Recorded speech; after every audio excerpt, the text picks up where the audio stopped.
if there can be no war, then whatever we call this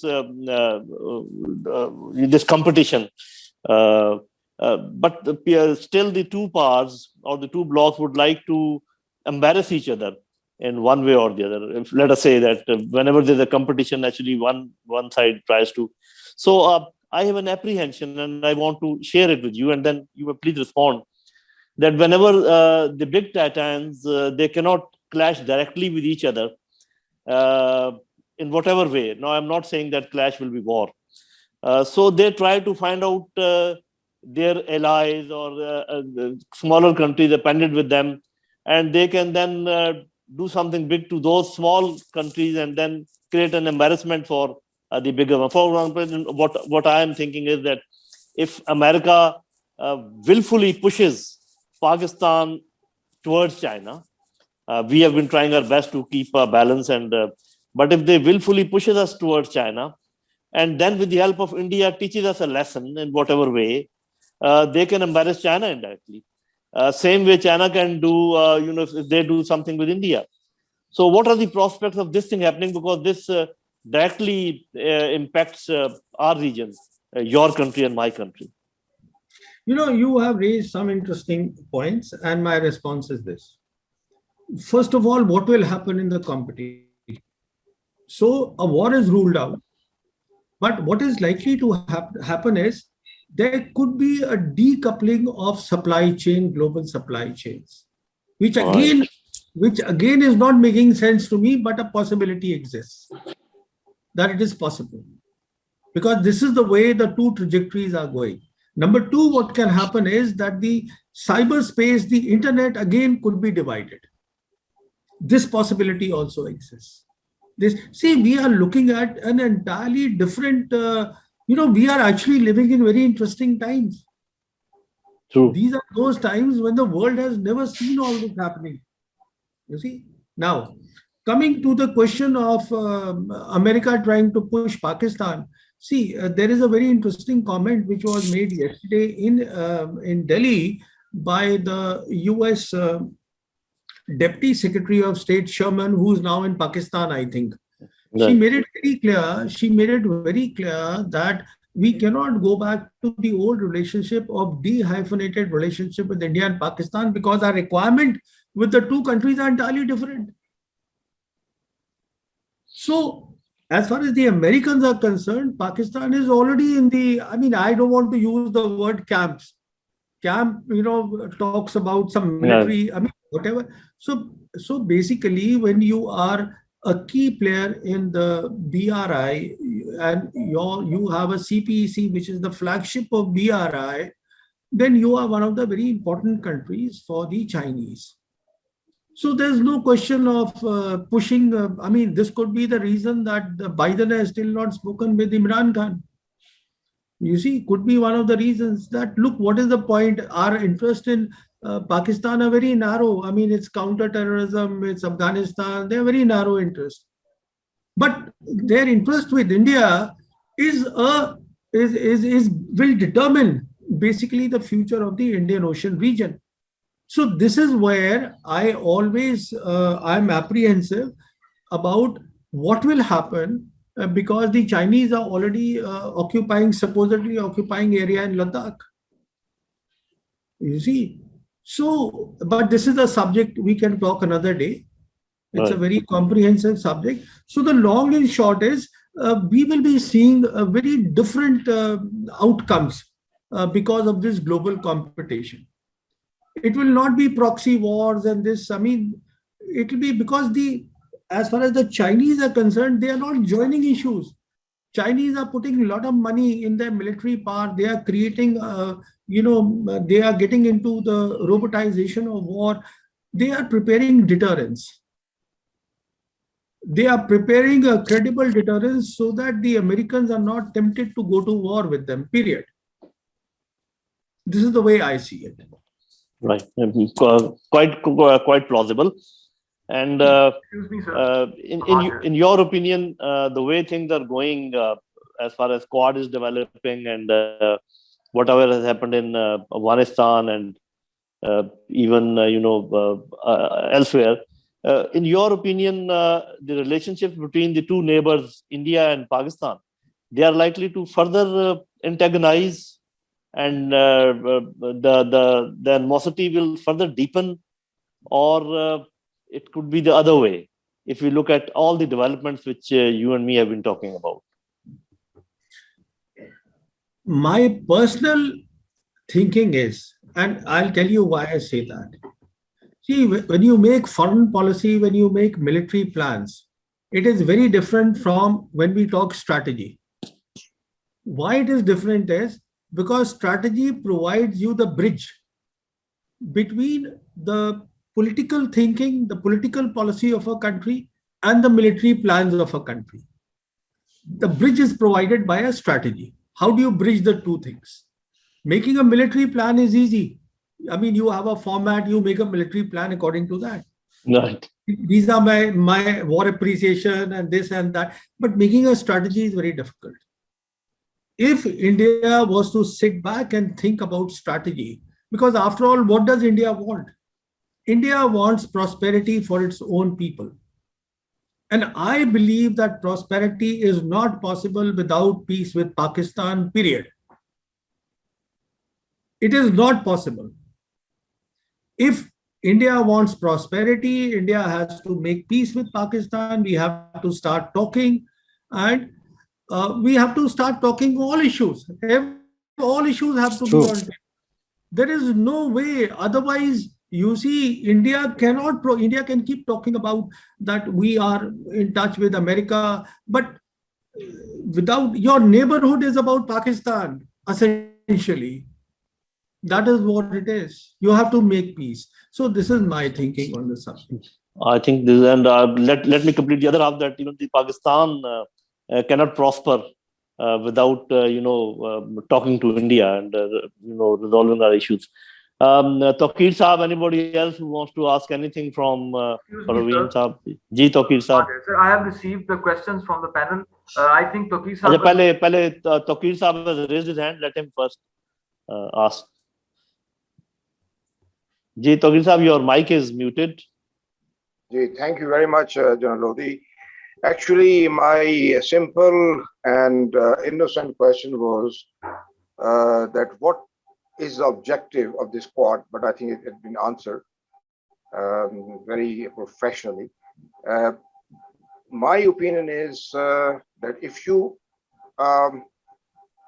when we talk about war between China and US, the issue is if you push someone into a corner, what that country is going to do.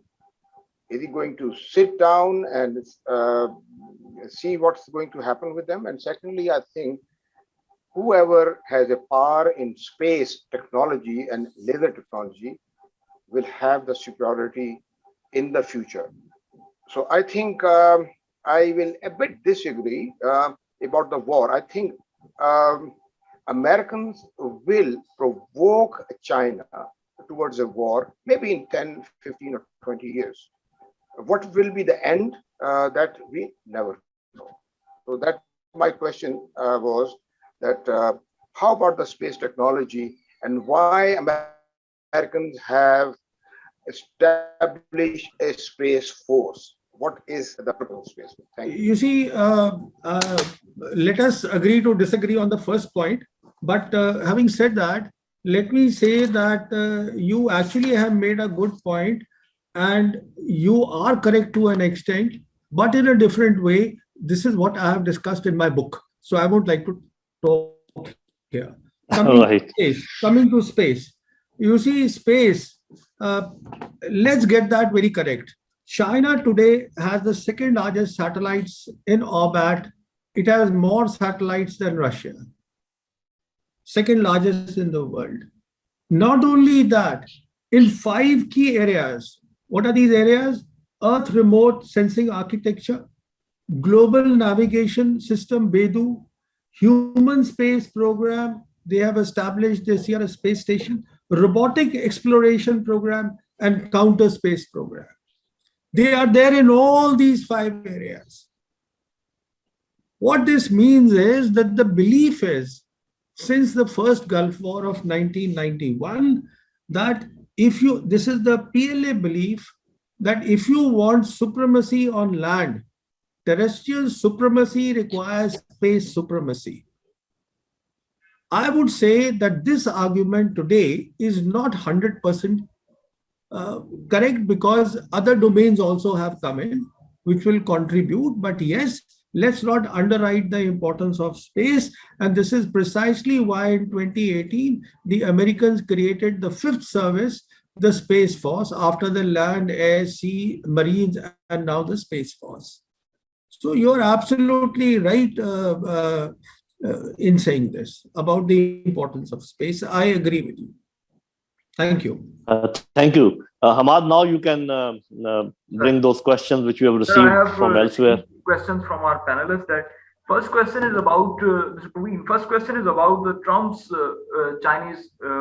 Trump-China policy in comparison with Biden's China policy.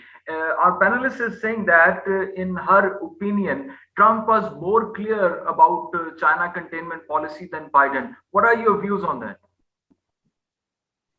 See, first of all, let me start with the word containment. I am one person who does not believe that China is rising. I believe China has risen. China is not rising at all. So the moment we see rising and risen, we get things wrong. And this risen thing, why I'm saying this is, there is a reason. The reason is, please recall, all the military people will know this, that in 2014, the Americans came up with their third offset strategy. And that offset strategy was directed towards China, great power competition. That means in 2014, there was a clarity that we have to compete with the PLA and China. There was clarity. So around that time, China had risen. So you cannot stop China's rise. That is point number one. Now, containment. How do you contain a risen country? So I have problem with this word as well. So the word has to be competing with China. And that is what we have discussed today. Yes, there is a competition, and see, whether it is Trump or Biden, it's a bipartisan competition in Congress. So to say Biden was more, Trump was more, I mean, he's gone. The present administration, in 1 year, they have done a hell of a lot. I mean, to hold 2 summit meetings of Quad is not a mean thing. It's not something to be overlooked. It's very significant. Yeah, thank you. Sure. So thank you. The second question is about the Chinese cooperation model. This question is from, you can say, I have raised the question that Chinese model is more promising and systematic than compared to the American model. As Americans have introduced, they have talked about B3W, Build Back Better World, but we have never heard after that White House press briefing anything. And other than the Australia, UK, US, and now this Quad. So what do you think that we are witnessing Chinese projects and Chinese commitment on the ground, but Americans are on the papers and only seen in the media? What do you say about this? So you see, these are 2 different models altogether, which is why a Cold War will never happen. That's point number 1. They are different models. Why I'm saying that the chances of the Chinese model of prevailing is because it offers prosperity. Having said that, even the American model until the coming of Trump was good. Why it was good is because when Obama was the president, they used to use the word first rebalancing. What rebalancing meant was 2 things. It was rebalancing of assets from Atlantic to Pacific Command, and it was rebalancing through the TPP, Trans-Pacific Alliance. They had the commercial thing in place over which 6 years President Obama had worked. But when Trump came, and in any case before him, the Congress rejected that. And Trump wanted to then go for the bilateral things. That is the way he thought he'll make America first. So unfortunately, now it has become imbalanced, and instead of calling it a rebalancing of forces, it is better to call a pivot. pivot is a military term. The Americans have pivoted to Asia Pacific, whereas the Chinese are offering prosperity through BRI. Entirely different models. Actually, they can run parallel. They don't compete anywhere. The only place where they compete is, and where the competition is fierce, and which is why the tech war is going on. What we hear, the tech war, technology war between America and China, it is about the emerging technologies. And this tech war will not get less, will not subside. It will not happen. Thank you, sir. Thank you. Sir, our next question that I have received is about your mention of American commitment to Quad. What do you think of the diplomatic stature of American commitment after the abrupt withdrawal from Afghanistan and what they did to Iran-US nuclear deal? So how will you see that American guarantee will work? Because many institutions and many scholars have questioned American as guarantor in any other international agreement or in any international cooperation. So there are three things here which we have to consider. The first thing is universal for all nations. And the first thing is that every nation will always see its national interest and not the interest of the other nation. That is point number one. Point number two is, please remember that America has created all the institutions, global institutions, after the Second World War. So whether it is proliferation, anything what is there, or it is the UN, or it is the World Bank, they have a certain responsibility. They cannot go away from that responsibility. Thank you. So to say that we will have an equal partnership with America, any nation, will not happen. And the third is that the Americans are not used to partnership. Americans have always believed, and especially the last 25 years until 2015-14, when I said the third offset strategy came into being, they always believed that they were the only power. So the Americans actually believe that their democracy, their ideas, they are the best, and the whole world has to adopt that, and not realizing that America is a nation state. China is a civilization state.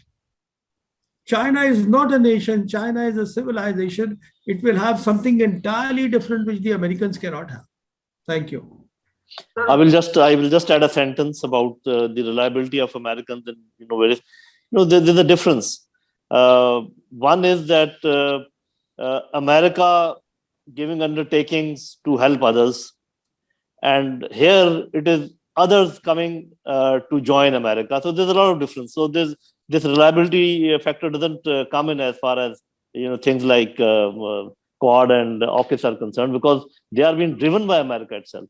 See, so helping, it will always be, General Saab, it will always be an unequal partnership with America. So ये बोलना to say कि हमारे साथ ठीक नहीं किया, उसके साथ ठीक नहीं किया. I mean, even India has to keep its eyes open. True. Because it's a global power still. It is the number one global power. You cannot have an equal relationship with it. It is an unequal relationship, period. No doubt about it. Heather, you want to ask something? Ji. Heather, आप पूछना चाह रहे हैं, Heather? Ji. Pravin sir, as everyone knows, that America is establishing multiple alliances against China, and Quad, of course, is one of them. And everyone knows that Pakistan is a very close friend of China. And talking specifically about Quad, so what do you think will be the implications of India being in Quad on the relationship between India and Pakistan? अब देखिए, if I give you this answer, तो फिर आप मेरी किताब ही कहाँ पढ़ेंगे? आपकी किताब हम भी पढ़ेंगे अगर आप ये कुछ चीजें तो मुझे नहीं बतानी होगी. So that don't mind. I mean, you have asked a very good I think question. it will create more interest, and we will be looking forward to that book. बहुत अच्छा सवाल उठाया है. But I will let this pass. Okay. Ji Ahmad. Sir, I have received two more questions.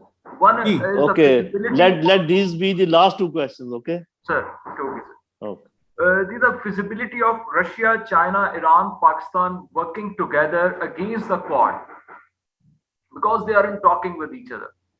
How you see? So you see, how I see this is that the countries you have mentioned, उसमें आप include कर लीजिए, the first tier countries are China, Pakistan, Iran, and Russia.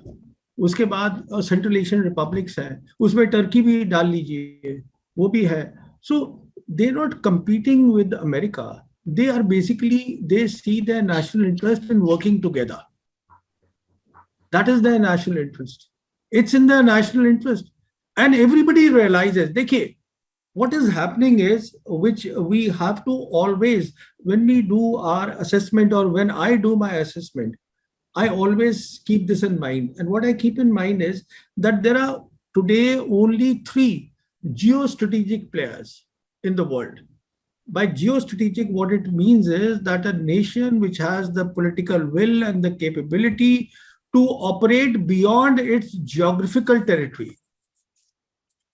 And those 3 nations are America, China, and Russia. 2 of them are on one side and 1 is on the other side.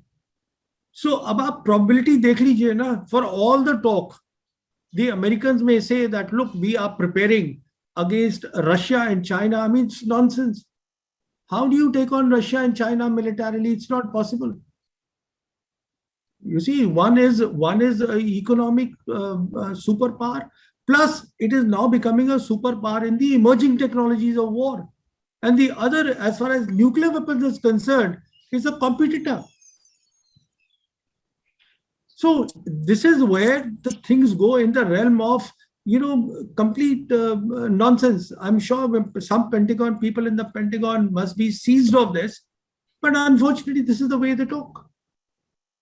Yeah, your last question. And the last question is about the concept of two-front war in India. How far it is likely that America will support this initiative of Indian military or Indian establishment or Indian war strategists who are sitting in the war cabinet, actually?